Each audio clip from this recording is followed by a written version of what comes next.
Bonjour à tous, bonjour à toutes. J'aimerais vous parler aujourd'hui de mon ouvrage qui s'appelle Professeur et chef d'établissement.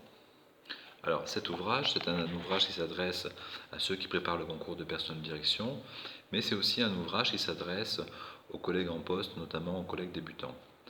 Dans cet ouvrage, vous trouverez deux parties. Une première partie où j'examine la relation entre les professeurs et chefs d'établissement, autour de questions comme qu'est-ce qu'un bon chef d'établissement aux yeux des enseignants, réciproquement, qu'est-ce qu'un bon enseignant aux yeux des chefs d'établissement, la question des interactions, en distinguant bien les interactions qui sont médiées par le groupe de pairs et puis les interactions interindividuelles qui sont souvent d'ailleurs de meilleure qualité et bienveillantes.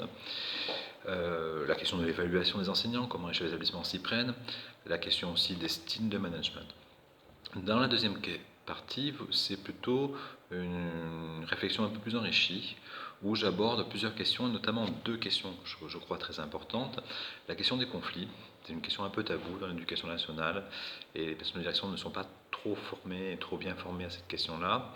Dans la question des conflits, cette fois-ci, je fais une distinction entre les conflits individuels et puis les conflits sociaux qui opposent le chef d'établissement à un groupe d'enseignants mobilisés. J'évoque des exemples concrets, des pistes pour en sortir.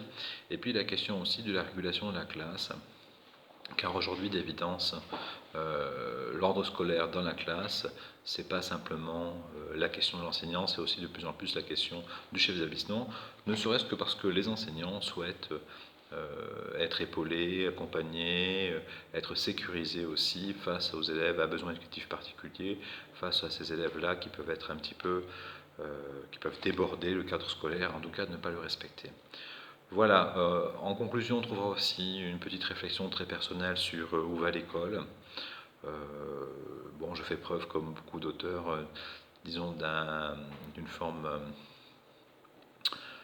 d'optimisme et en même temps de réalisme, c'est-à-dire que je pense qu'effectivement, nous avons assisté à une fragmentation de l'école, à la naissance d'une école en archipel, comme le pense par exemple l'ancien recteur Alain Bouvier, et avec un accent de plus en plus mis sur le marché, sur la personnalisation, sur l'individualisation. Voilà, sauf que moi, peut-être, à l'inverse d'autres auteurs qui ont une grille de lecture très marxiste, moi, je n'y vois pas une inspiration d'un complot néolibéral, tout simplement d'une demande sociale toute bête de différenciation, d'individualisation. Voilà, à très bientôt sur concourspersonneldirection.fr. Merci beaucoup.